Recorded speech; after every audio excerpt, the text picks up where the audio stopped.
말씀 가운데 우리가 누가복음을 이제 2월 가운데 나누려고 합니다. 누가복음은 소외된 자의 복음이다, 그렇게 불리웁니다. 다른 복음서와 조금 차이가 있다면 이제 여인들, 이방인들, 그들에 대한 관심이 많이 있고 그들의 이야기로 가득한 그런 복음서입니다. 그도 그럴 것이 이 누가복음을 지은 저자가 이방인 아닙니까? 의사 누가이죠. 이제 골로새서 4장 10절부터 14절에 의거하면 이 누가는 이방인임을 좀 알 수 있습니다. 이방인 가운데서 성경을 쓴 이가 또 별로 없습니다. 사실 유일하다고 생각해도 되지요. 유대인들이 다 그렇게 중심 인물들이고 또 성경도 쓰고 그랬습니다만 이 누가는 이 누가복음뿐만이 아니라 이제 사도행전도 집필하게 되지요. 추신자가 누구라고 했습니까? 3절에 보니까 데오빌로 가카 그랬습니다.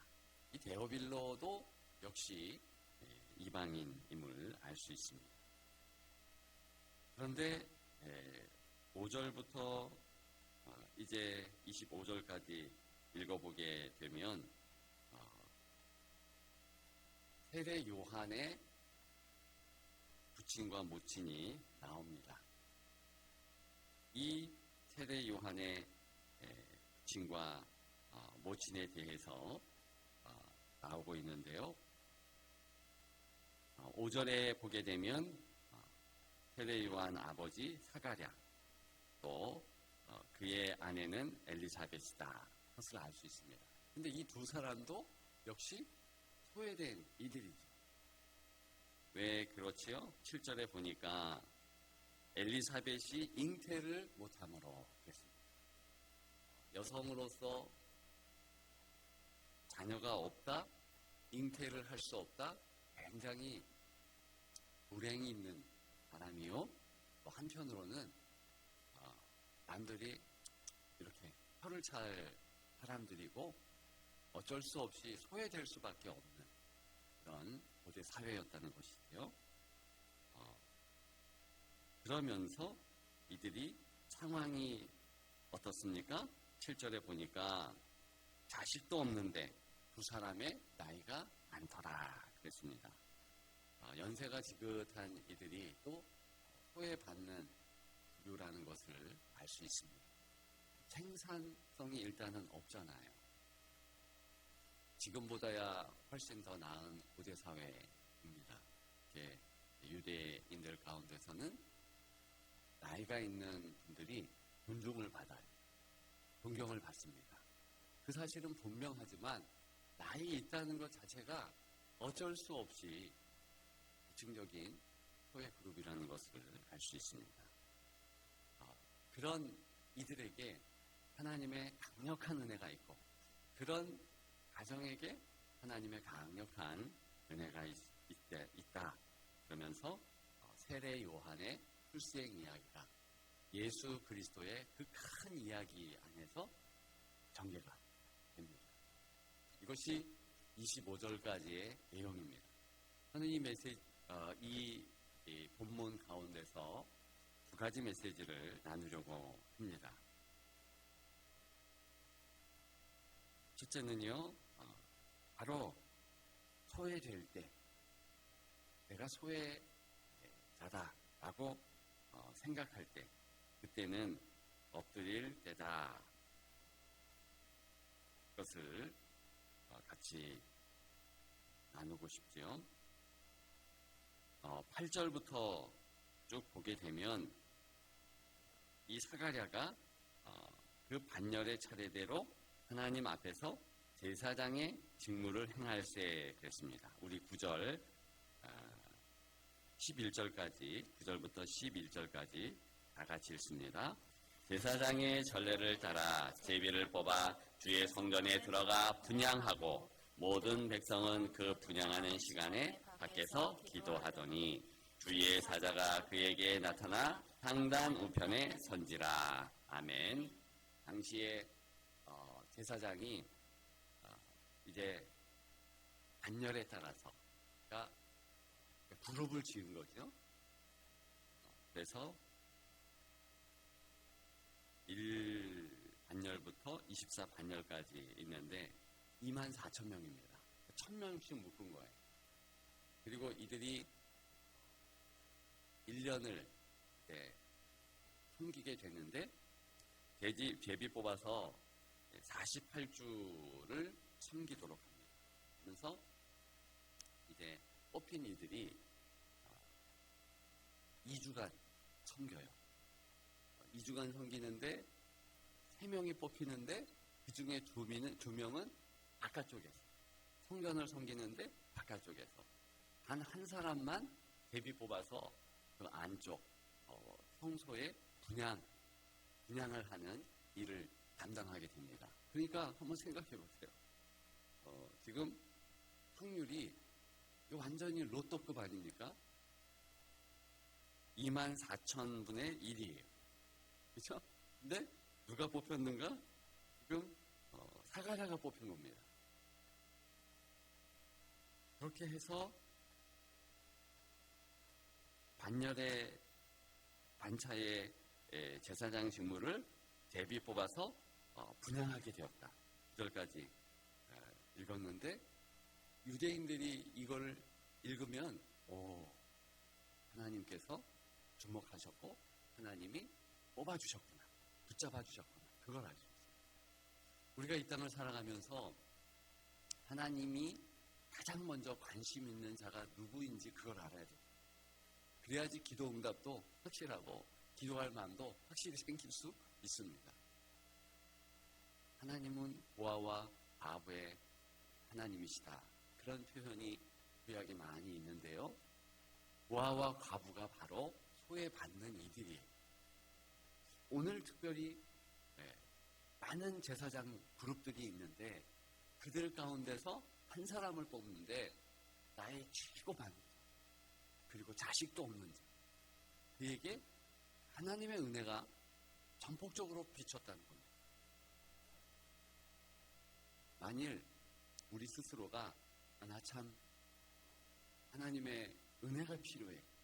그때는 힘들 때, 어려울 때 남들이 알아주지 못할 때입니다.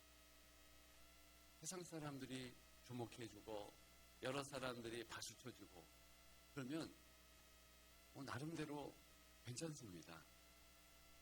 소외감도 없고 절망도 하지 않고 그렇죠. 근데 아무도 나를 알아주지 않는다. 그런데 바로 그 때가 하나님께서 분명히 주목하실 때입니다. 우리가 인생 가운데서 그럴 때가 있잖아요. 평생이 다 그런 삶이 아닌데 어느 시점에는 그런 소외감을 느낍니다. 아무도 나를 알아주지 못해요. 저는 군대 때가 그런 것 같고 또 청년 때 한 시기에 폐병에 걸려서 누워있을 때 약을 한 움큼씩 먹어야 되는데 참 힘든 기간이었습니다. 근데 그럴 때 청년부 회장인데 그것도 자리를 관둬야 되고 게다가 교회 활동을 열심히 하면서 교사 반사로 총무로 그런 활동을 열심히 할 텐데 결코 폐병에 걸리니까 아무것도 할 수가 없는 거예요. 무조건 쉬어야 된다는 거예요. 하려면 쉬어야 된대요. 한 6개월 이상을 누워만 있었는데 그때 누워있으면서 하나님 왜 이러십니까? 이런 마음이 들고요.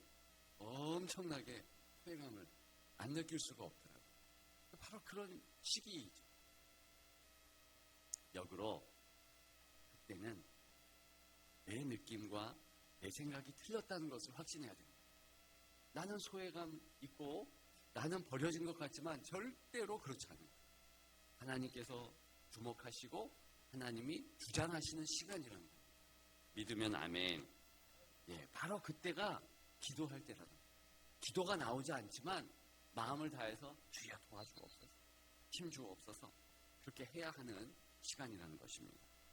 그래서 지금 사가랴에게 하나님의 은혜가 있으면서 10절에 밖에서 기도하더니 그랬어요.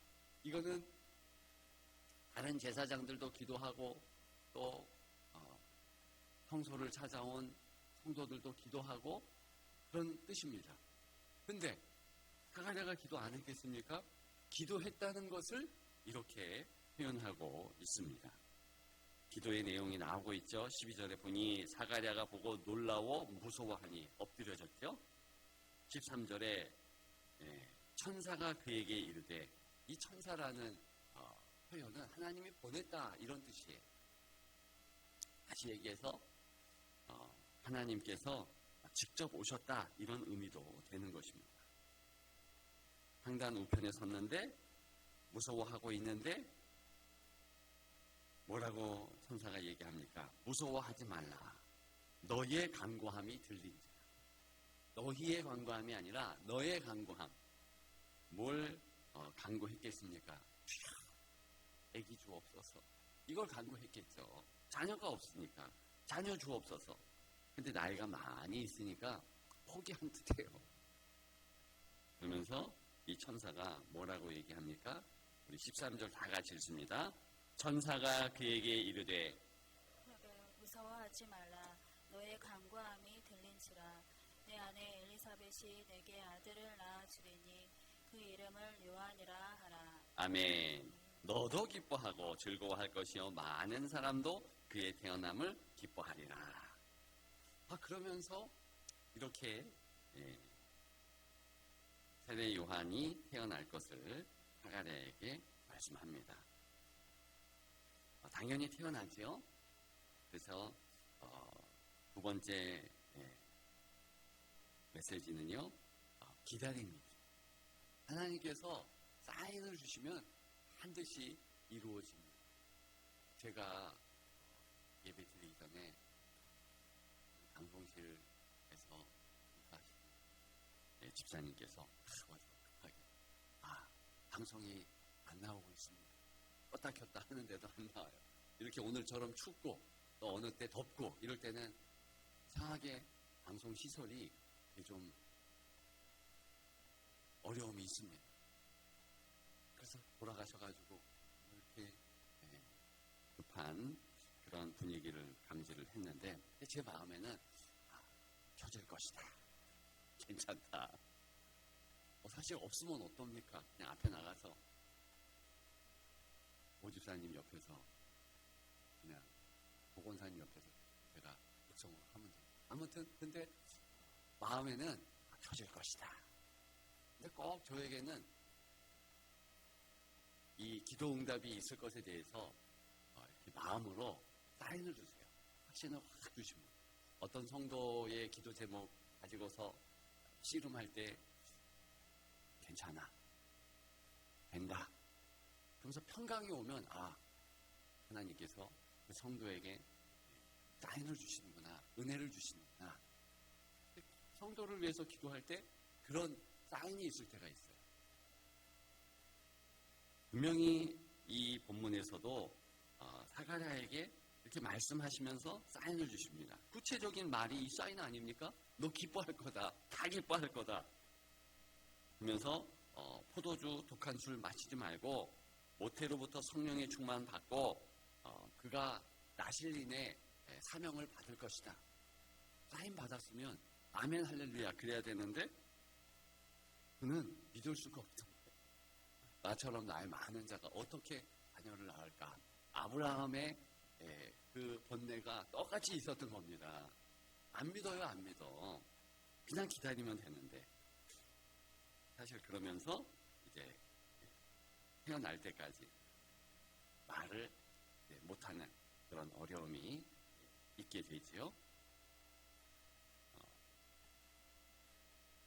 그러니까 불신의 말을 쏟고 또 불신의 마음이 들 때는 아예 말 안 하는 게 좋습니다. 하나님의 말씀을, 그 믿음의 은혜의 말을 내가 쏟아놓지 않으면 한몫하는 게 좋은 거예요. 침묵이 괜찮습니다. 믿음이 생길 동안 엎드려서 계속 기도하면 돼요. 그리고 그 약속의 말씀이 이루어질 때까지 기다림의 시간을 가지면 됩니다. 오늘 교훈이 거기에 있는 것입니다. 꼭 기억하십시오. 내 생각보다, 내 느낌보다, 내 말보다 앞서가는 것은, 우선순위에 있어야 되는 것은 믿음의 말이요, 하나님의 말씀인 줄 믿습니다.